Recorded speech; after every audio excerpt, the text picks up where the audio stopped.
So Rentapalla పర్యటనలో సింగయ్య మృతిపై కేసులు నమోదవుతున్నాయి. సో జగన్ గారు దాని నుంచి బయటపడడానికి కూడా సకాల విఫల చేస్తున్నారు. ఎలా బయటపడితే, ఏం చేస్తుంటే, ఎవరితో మాట్లాడితే ఏమవుతుంది అనేసి. ఆ క్రమంలోనే మంగళవారం వరకు సేఫ్ అని, ఆ తర్వాత ఏ సమయంలోనైనా ఆయనను అరెస్ట్ చేసి ఇక జైలుకి పంపేదే అని కూడా మనకి ట్వీట్లలో కనిపిస్తున్నాయి. పలు ఛానల్స్ కూడా మాట్లాడుతున్నారు. సో దీన్ని బట్టి మనం ఎలా చూడాలి? అసలు మంగళవారం వరకు సేఫ్ అనడం ఏంటి? ఆ టైం వరకు పీరియడ్ టైంలో వాళ్ళకి టైం ఇవ్వడం ఏంటి? తర్వాత అరెస్ట్ నిజంగానే అవుతుందా?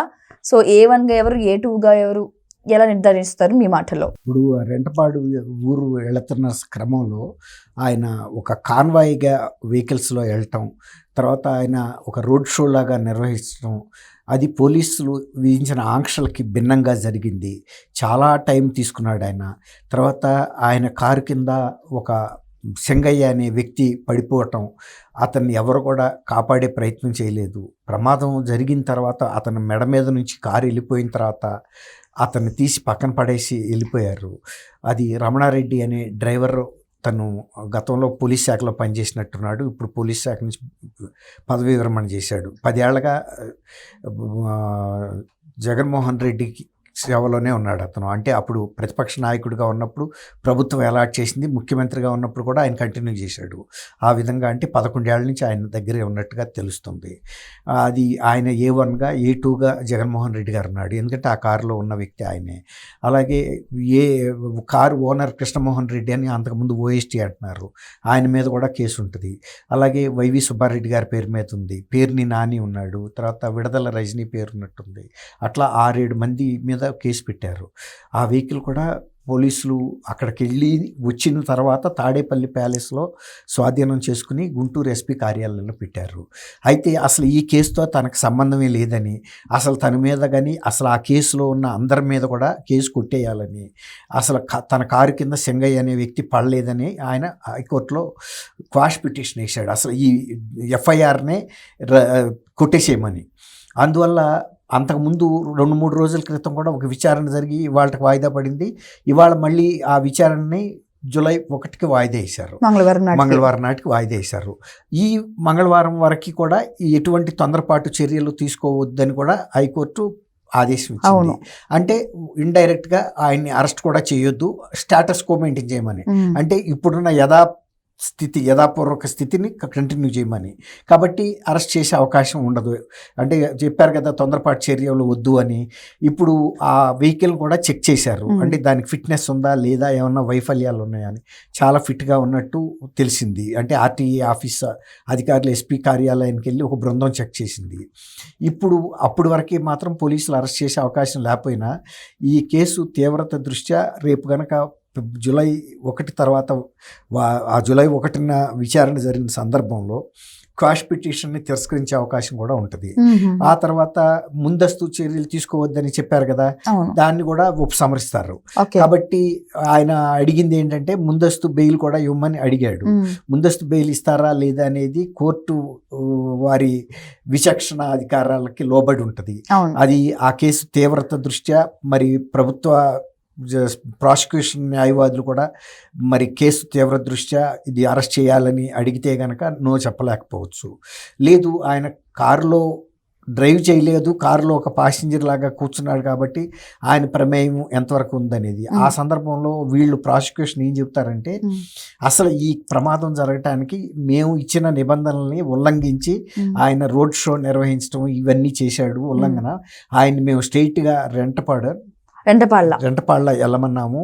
తర్వాత అక్కడ రోడ్ షో చేయడానికి ఆయనకి పర్మిషన్ లేదు. ఇవన్నీ కూడా నిబంధనలు అతిక్రమించాడు కాబట్టి ఈ ప్రమాదం జరగటానికి పరోక్షంగా ఆయన కారకుడు అయ్యాడని కూడా వాళ్ళు వాదించవచ్చు. అప్పుడు న్యాయమూర్తులు కూడా అందులో ఉన్న సాధ్యాసాధ్యాలని న్యాయాన్ని చూసి కరెక్టే కదా, మరి ఆయన కనుక అక్కడ ఆగకుండా వెళ్తే అక్కడ రోడ్ షో లేకపోతే పడే అవకాశం కూడా లేదు. తర్వాత పని వేగంగా వెళ్తున్న కాన్వాయ్లో వెహికల్గా ఇది ఢీకొందా అంటే అట్లా కూడా కాదు.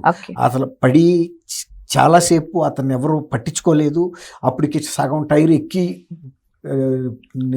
నిస్సహాయంగా చూస్తున్నాడు, అవును. చాలా దీనంగా చూస్తున్నాడు. ఎవరన్నా నన్ను రక్షించండి అన్నట్టు అరుద్దాం మాట్లాడదాం అంటే నోరు పిగలలేని పరిస్థితి. వీళ్ళెవరూనేమో పట్టించుకోవట్లేదు. ఆయన జగన్మోహన్ రెడ్డి గారు కారు బయట నిలబడ్డాడు, కారు ఒక దీని మీద ఫుట్పాత్ ఫుట్ రెస్ట్ మీద. రెండోది ఇంకొక వ్యక్తి కారు బానెట్ మీద కూడా వాళ్ళ కార్యకర్తగా చెప్పుకునే వ్యక్తి జెండా పట్టుకుని ఆ అరాచకం సృష్టిస్తున్నాడు. ఈ గొడవల్లో ఎవరు ఏమి పట్టించుకోలేదు. కాబట్టి ఆయన ప్రమేయం లేదని కానీ, సింగయ్య చనిపోలేదు అని కానీ న్యాయస్థానాల ముందు వాదించినా కూడా అంత నిలబడే అవకాశం ఉండదు. ఎందుకంటే అంతకుముందు ఎస్పీ గారు ఈ వెహికల్ కాదని చెప్పినప్పటికీ ఆయనకి వచ్చిన సమాచారం తప్పుడు సమాచారం, అంటే ఎవరో ఆయన్ని తప్పుడు దోవ పట్టించారు అది చెప్పాడు. తర్వాత దీన్ని వీడియో వచ్చిన తర్వాత స్పాట్లో ఉన్న పోలీసులు కూడా నిర్ధారించారు. అప్పటికి స్పాట్లో ఉన్న పోలీసులు ఎస్పీకి చెప్పలేదు. ఎవరో కొన్ని రాజకీయ దురుద్దేశాలతో ఎవరో ఒక ప్రముఖుడు వైఎస్ఆర్సీపీలో ఒక పెద్ద నాయకుడే ఎస్పీ గారికి ఇన్ఫార్మ్ చేశాడని, ఎస్పీ గారు కూడా ఆ మాటను నమ్మి ఆ మాట చెప్పినట్టుగా తెలుస్తుంది. తర్వాత పోలీస్ శాఖ ద్వారా ఆయనకి వచ్చిన ఇన్ఫర్మేషన్ని రెండోసారి ఈ వెహికల్ గురించి చెప్పాడు. ఏదైతే నిజంగా ప్రమాదానికి గురైందో ఆ వెహికల్ గురించి చెప్పినప్పుడు ఒక సహజంగా ప్రజల్లో కూడా డౌట్లు వస్తాయి, ఒకే ఎస్పీ రెండు రకాలుగా ఎలా మాట్లాడతాడు. అందువల్ల ఇప్పుడు ఈ పోలీసు దర్యాప్తులో చాలా జాగ్రత్తగా వెళ్తున్నారు. ఇప్పటికే ఒక రకమైన సందేహం వచ్చింది, కానీ ఆ సందేహాలకు అతీతంగా వీడియో రిలీజ్ అయ్యింది. ఆ వీడియోనే ఖచ్చితమైన వీడియో, దాన్ని ఇచ్చేశారు. మార్ఫింగ్ అని వీడియో కాదు, ఒరిజినల్ వీడియో. దీన్ని కూడా పంపించమని కూడా చెప్తున్నారు ఫోరెన్సిక్ ల్యాబొరేటరీకి. పంపించినా అదే వస్తుంది. దాని కాదని ఇంకోటి ఏంటంటే జగన్మోహన్ రెడ్డి గారు కూడా తిరుగు ప్రయాణంలో ఒప్పుకున్నాడు దాని కారు కింద పడిన మాట వాస్తవమేనని. ఇక అంతకన్నా ఆధారం, సాక్ష్యాధారం ఏముంటది? ఎవరైతే కారులో ప్రయాణించాడో అక్కడ దిగి నుంచున్నాడో ఒప్పుకున్నాడు, డ్రైవర్ కూడా ఒప్పుకున్నాడు పడిన మాట వాస్తవమేనని. ఎందుకంటే డ్రైవర్కి తర్వాత అర్థమైంది. ఆ తర్వాత కారు కింద నుంచి అతను బయటికి లాగారు కూడా కదా, పక్కన పడేశారు. వైద్యం ఇప్పించాల తీసుకెళ్ళి, అంటే ఒక నిర్లక్ష్యంగా మాకు సంబంధం లేదు, మా కారు ఎక్కితే మాత్రం పడితే పడ్డాడు, మాకేం సంబంధం అన్నట్టుగా వాళ్ళు అక్కడ పడేసి వెళ్ళటం అనేది ఇంకా దారుణం. ఆ వీడియోలో కూడా సార్ ఎప్పుడైతే ఆ సింగయ్య కింద పడ్డ తర్వాత ఏదైతే వీలుందో మూవ్ అవ్వనప్పుడు ఇద్దరు మనుషులు ఆపండి అని కూడా వాళ్ళు చూపిస్తున్నారు. అది క్లియర్ కట్ గా వీడియోలో ఉంది. ఆ వీడియో మళ్ళీ వైసీపీ వాళ్ళే పెట్టారు. అంటే కింద పడ్డ చూసుకోలేదు, పైన జగన్ గారిని మాత్రం చూపిస్తున్నారు. ఆ వీడియోలో ఉంది ఆపండి అని. అప్పుడు కూడా వాళ్ళ ఆపని పరిస్థితి. మీరు అన్నట్టు కారు టైర్ మీదకి ఎక్కకుండా రుద్దుకుంటా వెళ్ళిపోతుంది. వీడియో దూసుకుంటా వెళ్తుంది, అతను లాక్కి వెళ్ళిపోతుంది తప్ప మీరు అన్నట్టు టైర్ ఎక్కలేదు. ఇప్పుడు ఇంకోటి ఏంటంటే మనం కారు టైర్ ముందు ఒక బ్రిక్ ఇటుకుని పెట్టినా కూడా టైర్ ఎక్కలేదు, ముందుకు తోసుకుంటా వెళ్తుంది కొంతసేపు. తర్వాత స్పీడ్ పెంచితే మాత్రం ఎక్కేస్తుంది, వేరే మాట. ఆ డ్రైవర్ కూడా స్లోగానే వెళ్తున్నాడు కాబట్టి అది టైర్ మీదకి ఎక్కలా, తర్వాత ఎక్కేసింది. కొంతసేపు మాత్రం మీరు అన్నట్టు రుద్దుకుంటా తీసుకెళ్ళింది. చాలా ఫ్యూ సెకండ్స్ వరకు కూడా అలాగే వెళ్ళింది. ఆ తర్వాత అతనికి గాయం మాత్రం తీవ్రంగా జరిగింది, ఎందుకంటే మెడలో ఉండే నరాలు అవన్నీ కూడా తెగిపోయినాయి. అందులో